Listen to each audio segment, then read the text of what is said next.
ఓం శ్రీ గురుభ్యో నమః.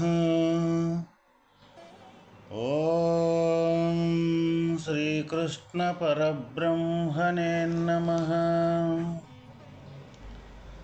ఓం శుక్లాంబరధరం విష్ణుం శశివర్ణం చతుర్భుజం ప్రసన్నవదనం ధ్యాయేత్ సర్వవిఘ్నోపశాంతయే.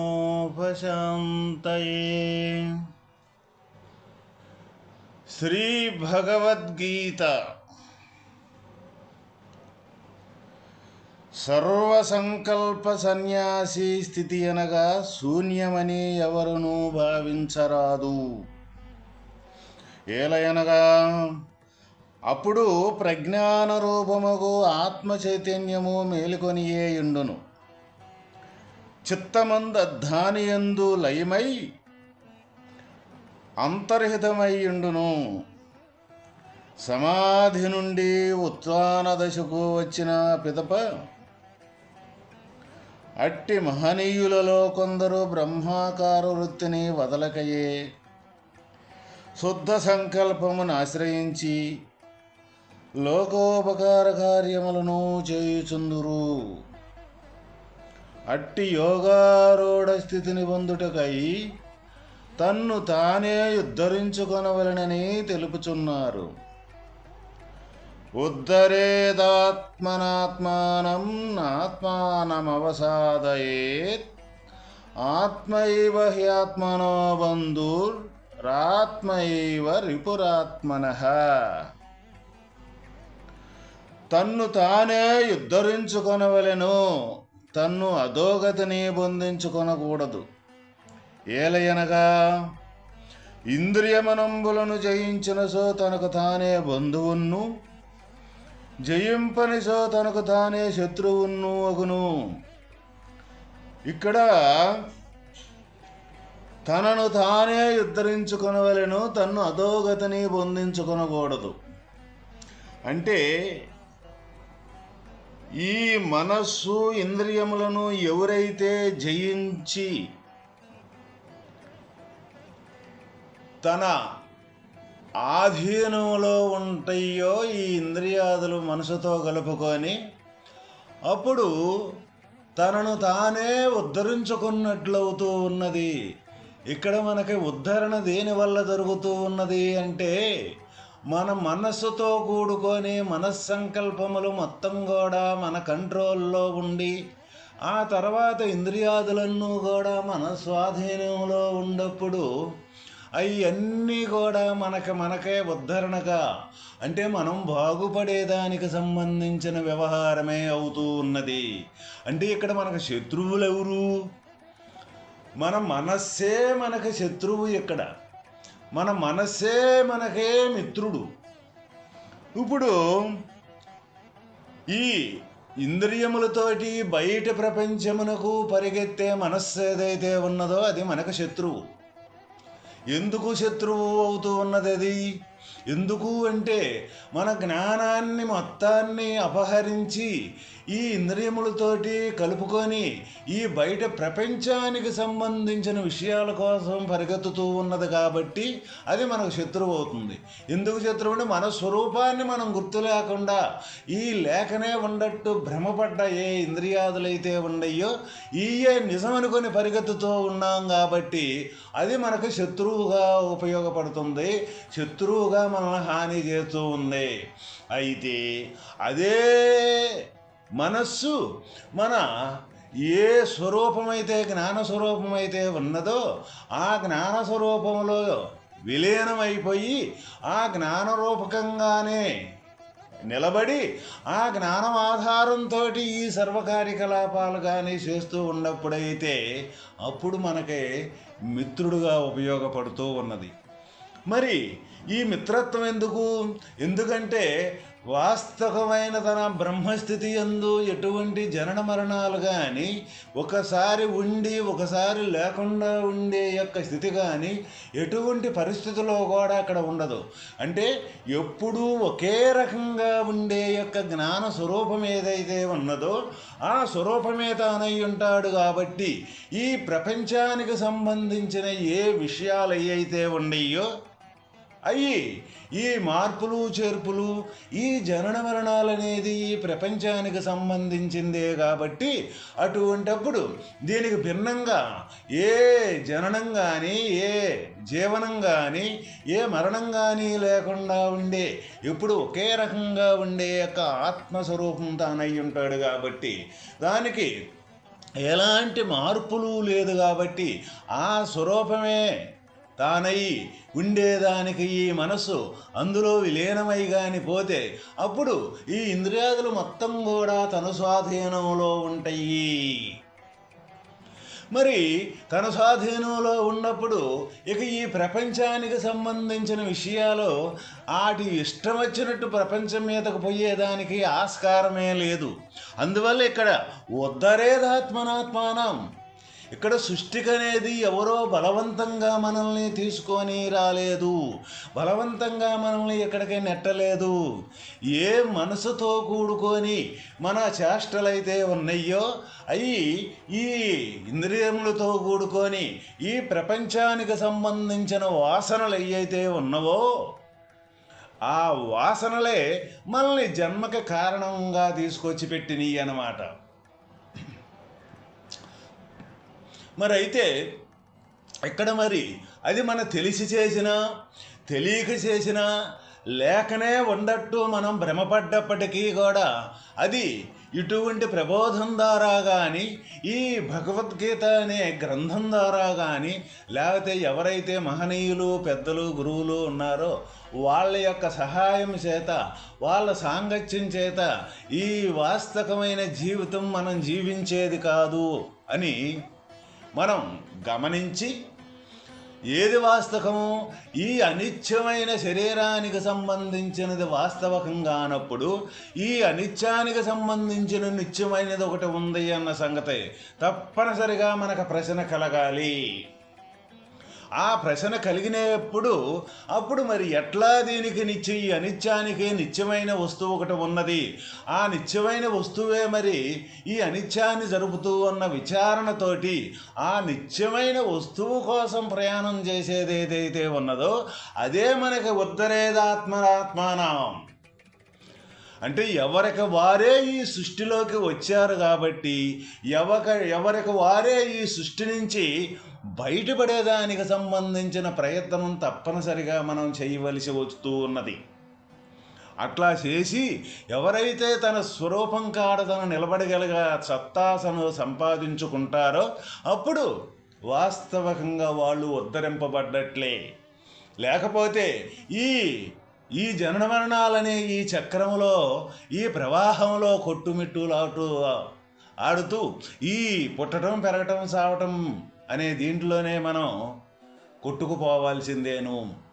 మరి అందుకని ఇక్కడ ఉద్ధరేదాత్మనాత్మానం, ఎవరి యొక్క ఆత్మ యొక్క స్వరూపాన్ని వాళ్ళే ఉద్ధరించుకొని ఈ ఆత్మ యొక్క స్వరూపం దేనితో మిళితమైపోయి తన వాస్తవాన్ని కోల్పోయిందో ఆ మిళితమే దీనికి వ్యతిరేకంగా ఉండ ఏ ఇంద్రియాదులు, ఏ మనస్సంకల్పంతో కూడుకొని ఇంద్రియాదులైతే ఉండయో ఈ ప్రపంచానికి సంబంధించిన ఈ ప్రపంచం వైపు కొట్టుకొని పోతున్నాయో అవి తిప్పి వాస్తవికంగా ఆత్మ వైపు మరలించి ఆత్మ యొక్క స్థితిలో నుంచే ఈ ఇంద్రియాదులకి ప్రేరణ కానీ, మనసుకి యొక్క సంకల్పం కానీ, ఈ ఇంద్రియాదులు చేతనా స్వరూపం కానీ అవుతూ ఉన్నాయి. కానీ వీటికి స్వశక్తి అంటూ లేదని బాగా విచారణ చేసి బాగా నిర్ధారించి ఆ ఆత్మ యొక్క స్వరూపం తన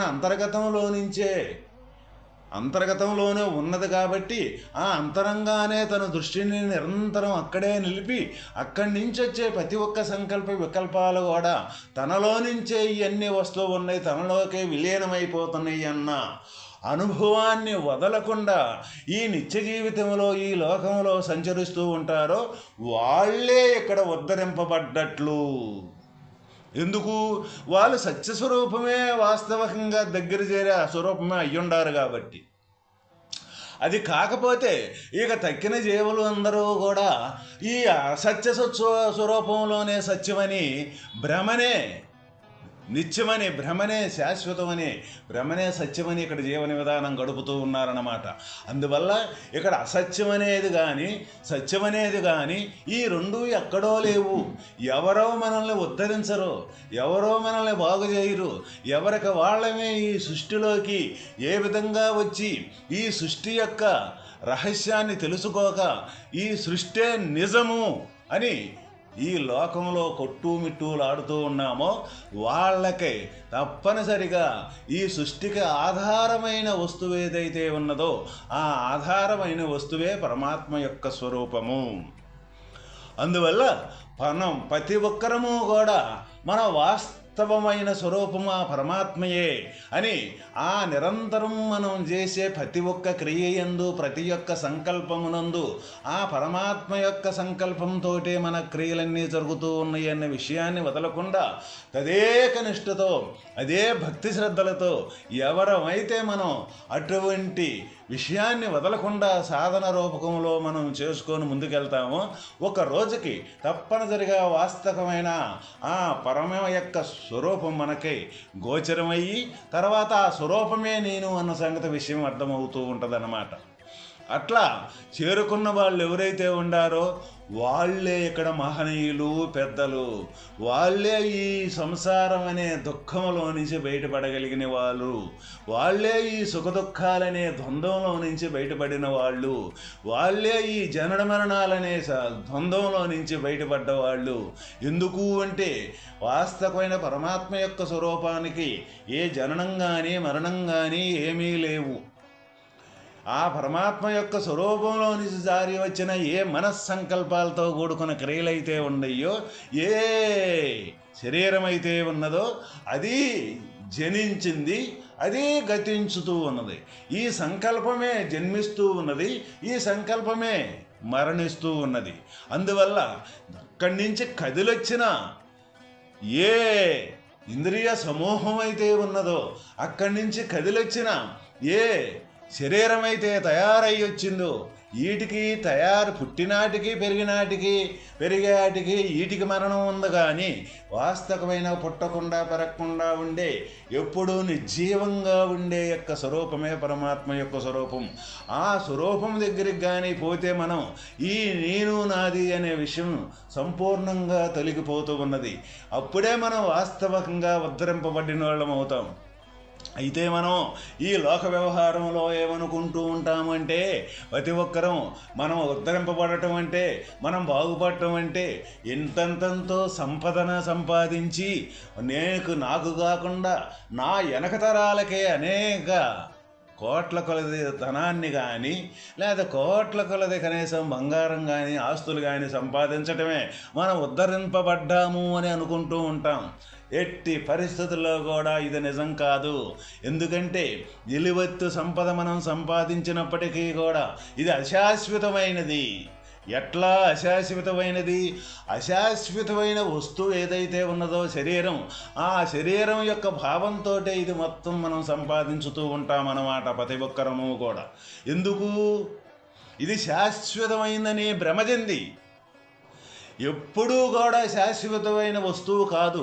అప్పుడప్పుడు మనకి కనపడుతూనే ఉంటాయి.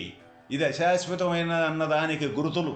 ఏ విధంగా మనకంటే చిన్నోళ్ళు పెద్దోళ్ళు ఎంతమందో మన ముందు పోతూ ఉంటారో మనం కూడా ఇది ఒక పూటకు పోయేది అన్న నిజాన్ని అప్పుడప్పుడు మనం చూస్తూనే ఉంటాం.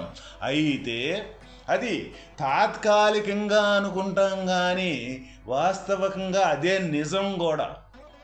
అయితే నిజం కాడ నిలబడలేము. ఎందుకు నిలబడలేము? అశాశ్వతమైన వస్తువు శాశ్వతమని దృఢపడి ఉంది మన మనస్సు.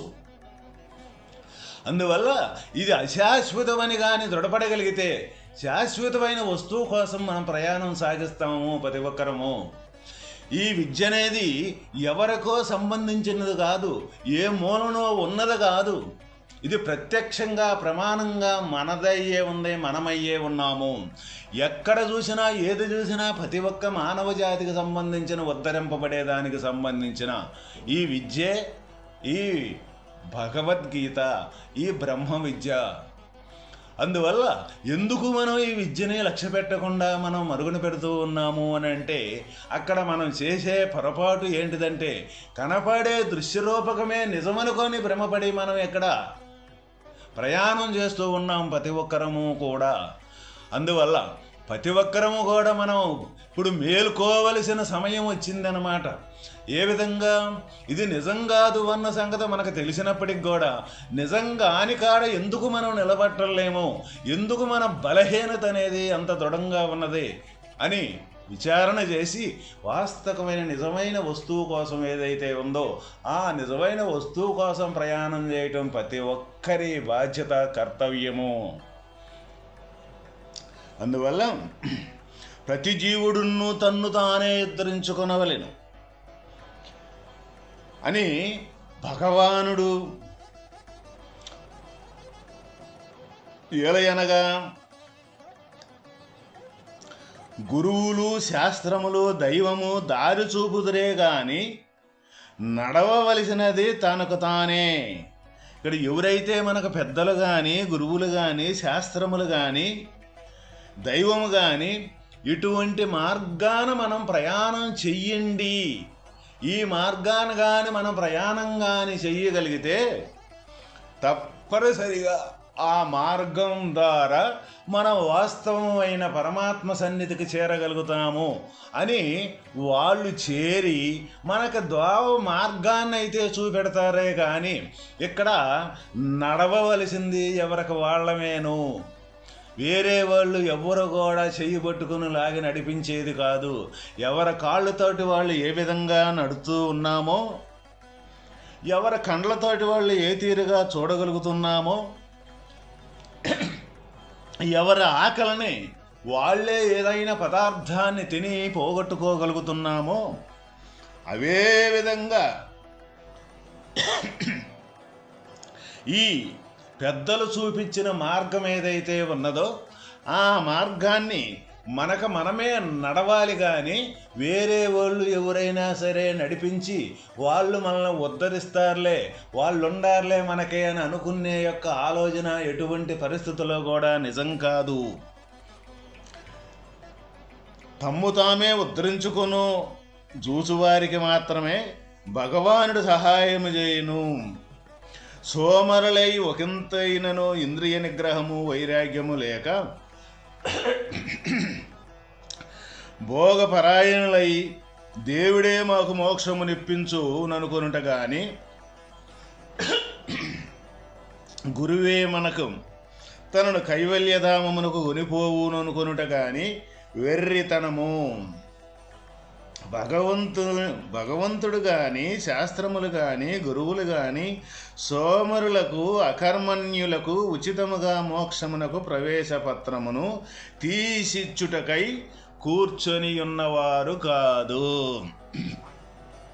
ఎవరైనా ఇక భగవంతుడి యొక్క విధానం కానీ, ఈ శాస్త్రములు కానీ, గురువులు కానీ ఈ సోమరులై ఈ ఏమాత్రం తన వాస్తవమైన సత్యస్వరూపం వైపు మరలించేదానికి మరలకుండా ఈ ప్రపంచం వైపే తిరుగుతూ మనకు భగవంతుడే దరికి చేరుతాడులే, గురువుని నమ్ముకోనున్నాము, ఆ గురువులనే మనల్ని ఉద్ధరిస్తారులే అని ఈ సోమరితనంతో, సోమరి ఆలోచనతోటి కూర్చునే ఏ మహనీయులైతే ఉండారో, ఎవరైతే ఉండారో వాళ్ళకి ఉచితముగా మోక్షమునకు ప్రవేశపత్రం తీసి ఇచ్చుటకై కూర్చొని ఉన్నవారు కాదు. ఈ పెద్దలు ఎవరు కూడా ఉచితంగా మనకే ఇటువంటి వాస్తవమైన మోక్షానికి సంబంధించిన ప్రవేశపత్రం ఎవ్వరు కూడా మనకివ్వరు. కాబట్టి మనల్ని మనమే ఉద్ధరించుకోవాలి. ఓం తస్సత్.